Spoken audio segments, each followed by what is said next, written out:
If you were born somewhere between 1960 and 1970, you have spent 30 years running on what feels like a survival setting. Key round your neck at 8 years old, letting yourself into an empty house because both parents were still at work. You learned early that being useful was the only way to feel safe, and that wiring is still running underneath everything you do. This year it collides with something very specific: £23. That is the entire gap between the new state pension and your tax-free personal allowance for the 2026 to 2027 tax year. Not £23,000. £23. Right now you are hearing two competing stories about retirement, and both of them are only half true. One says the whole game is the number sitting in your pension pot. Get it big enough and everything else sorts itself out. The other says money barely matters at all, that retirement is really a mindset shift, and if you get your head right, the finances will follow behind it. There is a piece neither story tells you. The state pension age started moving from 66 to 67 this April, in stages, so the finish line some of you have been picturing for years has already shifted underneath you. And that £23 gap means almost any other income you bring in, a small workplace pension, a part-time wage, rental income, gets taxed the moment it lands. So we are not picking a side today. We are dealing with both problems at once. The tax squeeze that is quietly catching more of your income than you think, and what I am going to call the productivity identity trap, the glitch that makes stopping work feel like disappearing. We will start with the moment most people feel this first. An ordinary Sunday evening, nothing wrong, and a tight feeling in your chest anyway. Here is the £23 squeeze in full. The full new state pension for the 2026 to 2027 tax year works out to £12,547 a year. Your income tax personal allowance, the amount HMRC lets you keep before charging you 20p in every pound, sits at £12,570. Subtract one from the other and you get £23. That is the entire tax-free space left for absolutely everything else you might earn. That is what catches people out. It isn't only a big private pension that gets swallowed by this. A part-time job 2 mornings a week can do it. A small rental property can do it. Even interest building up on ordinary savings can tip you over, and once you're over, HMRC takes its share from the very next pound. Take a modest example. A retired teacher drawing a small final salary top, up of £4,000 a year, isn't anywhere near wealthy, and it still means £3,977 of that gets taxed at 20p in the pound, because the state pension alone has already used up almost the entire personal allowance. That isn't a loophole catching a handful of well-off retirees.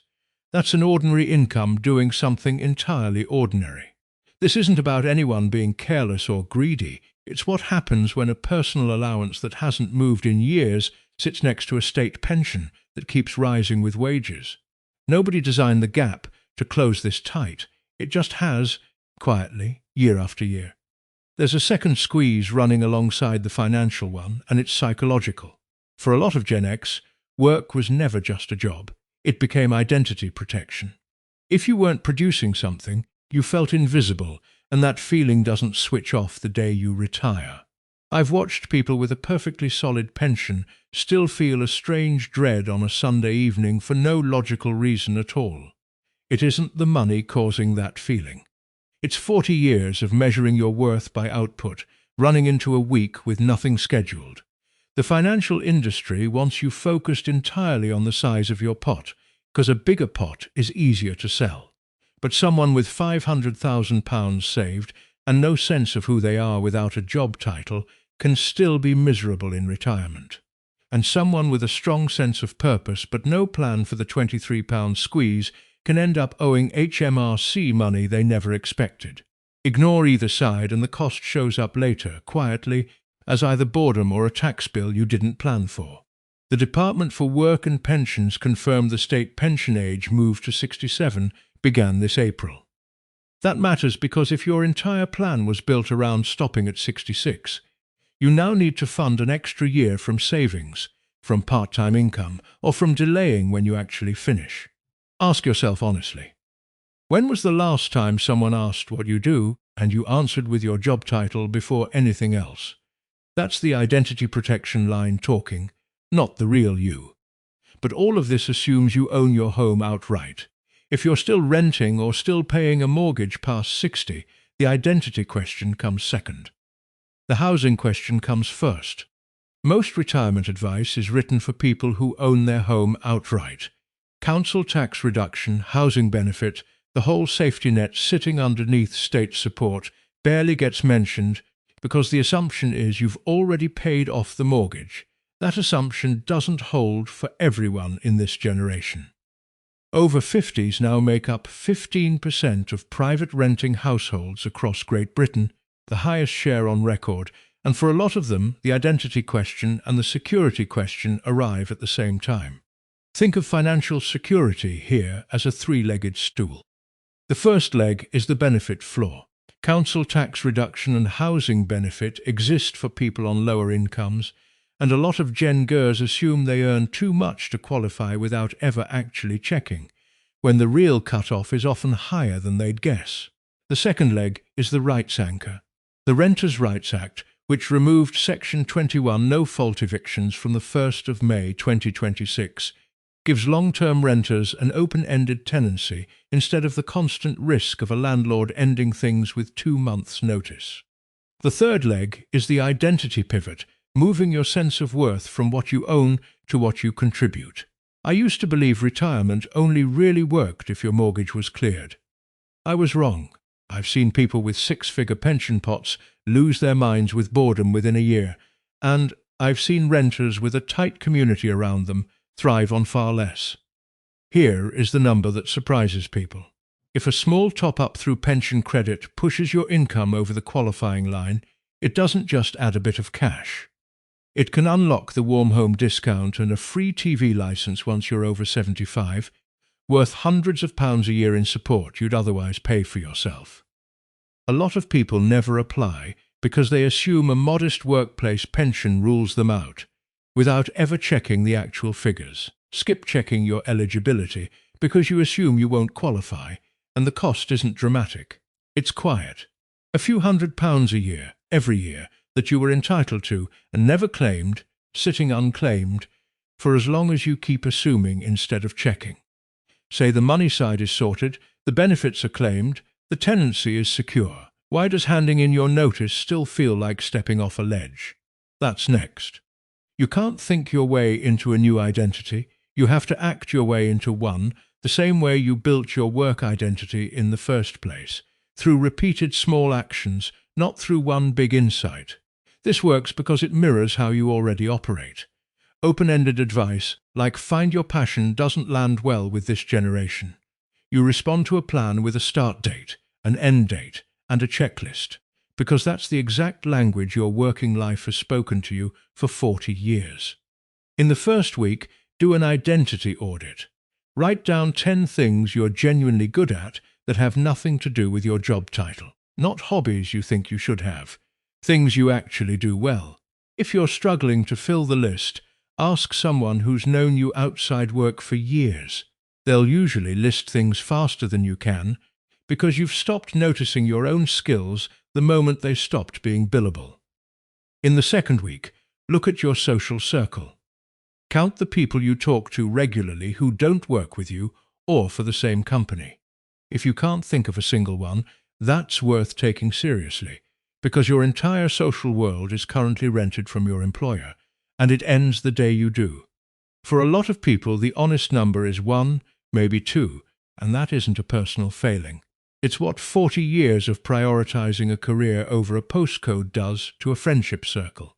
In the third week, run the purpose experiment. Pick one ordinary Tuesday and spend it exactly as you plan to spend your days in retirement. Notice what happens the Monday night before it. Pay attention to the quiet during the day itself, no meetings landing, no one needing an answer from you by 5. Some people find that quiet a relief. Others find it unbearable within about 2 hours, and that's useful information before you hand in your notice, not after. In the fourth week, build a transition ritual. Don't just quietly stop turning up. Mark the end deliberately. It doesn't need to be elaborate. A leaving lunch you actually attend instead of skipping, a letter to your future self, or simply clearing your desk on one specific afternoon instead of over several quiet weeks. The point is a clear before and after, something that draws a line under the version of you that measured its worth in output. None of this fixes the £23 squeeze or changes when your state pension lands. It's separate work, running alongside the financial plan, not instead of it. But plans like this assume a smooth run. What happens if a market fall or a health scare lands right in the middle of your 30 days? We need to stress test this before you rely on it. Picture your first year of retirement hitting a 15% fall in the stock market. Right as the state pension age rise to 67 has already pushed your start date back. That combination has a name, sequence of returns risk, and it's one of the most damaging things that can happen early in retirement, because losses taken in the first year or two are much harder to recover from than the same losses taken later. Here's why the order matters so much. Sell investments straight after a fall to fund your income, and you lock the loss in permanently. You're pulling money out of a pot that now has less time left to recover than it once did. The same 15% fall barely registers over a working life if it hits you at 45. Hitting at 66, with the state pension not landing for another year, it can reshape the whole plan. This is what separates two people in that exact situation. Imagine both retired with a £300,000 pot. The unprepared one sells £15,000 of investments to live on during the fall, locking in the loss while the market is down. The prepared one draws that same £15,000 from a separate cash buffer inside an ISA instead, leaving the £300,000 untouched to recover once markets settle. Same income, same difficult year, a very different outcome once things calm down. That fall rarely shows up as a dramatic headline in most people's lives. It shows up as hesitating over the energy bill, or putting off the car insurance renewal by a week, small delays that come from a number on a statement looking smaller than it did back in January. That cash buffer matters even more soon. This year's ISA allowance is £20,000. From the 6th of April 2027, the amount you can hold in a cash ISA drops to £12,000 a year for anyone under 65. So if you're building this buffer, the current £20,000 allowance is worth using while it's still available. None of this explains why the panic feels so personal, why a falling number can make you feel like you personally failed. That's not really about the money. That goes back further than your pension. If you feel a flicker of dread sitting down to read a book at 2 p.m. on an ordinary Tuesday, that isn't laziness. That's a much older reflex firing. You were raised in a decade where being self-sufficient wasn't a virtue, it was the requirement. If you weren't doing something visible, you were wasting time, and somebody was going to notice. Look at the world most of you grew up in. Latchkey children were a specific, named phenomenon by the early 1980s. Millions of kids letting themselves into an empty house because both parents worked. The lesson underneath it wasn't cruel, it was practical. Be capable. Don't need rescuing. It worked exactly as intended at the time, and decades later the same setting is still running quietly, even though there's nothing left to survive. I still remember the sound of a key turning in the lock and that frantic scramble to look busy before anyone got home. A lot of us are still running that same scramble at 62. We've just swapped the front door for a laptop. Try this instead of fighting the guilt. Set a timer for 5 minutes and give yourself permission to do absolutely nothing. If 5 minutes feels like too much, start smaller. Sit with a cup of tea and nothing else for 2 minutes, and notice how quickly your hand reaches for a phone or a task list. That reach is the reflex talking, not a character flaw. When the guilt rises, and it will, just notice it. That feeling isn't a warning sign. It's left over from 1984, still firing decades after the thing it was protecting you from has gone. Ask yourself what you're actually afraid will happen if you stop for those few minutes. Most people can't answer that question cleanly, and that's the whole point. There's no real danger left. Just an old alarm that never got switched off. It's a strange thing to grieve, a habit that once kept you safe. But grieving it properly is exactly what lets you finally put it down. So how do you actually turn that key the other way and put the survival wiring to rest for good? Retirement from here is genuinely a dual challenge. There's the £23 squeeze between your state pension and your personal allowance, and the state pension age itself now moving towards 67. Those are real, and they need an actual plan, not a mood. Neither problem cancels the other one out. Get the tax side right and ignore the identity side, and you'll be financially safe and quietly miserable. Get the identity side right and ignore the tax side, and you'll feel completely at peace right up until an unexpected bill from HMRC lands on the mat. Real security in this next stage comes from both sides holding at once. A plan for the £23 squeeze, a plan for the state pension age moving further out than you expected, and a plan for who you are on an ordinary Tuesday afternoon with nothing scheduled and nobody asking what you do for a living. But underneath the numbers is the harder part, believing your pulse is still worth something once it isn't attached to a paycheck. You are not your job title. You are not just the total on a pension statement.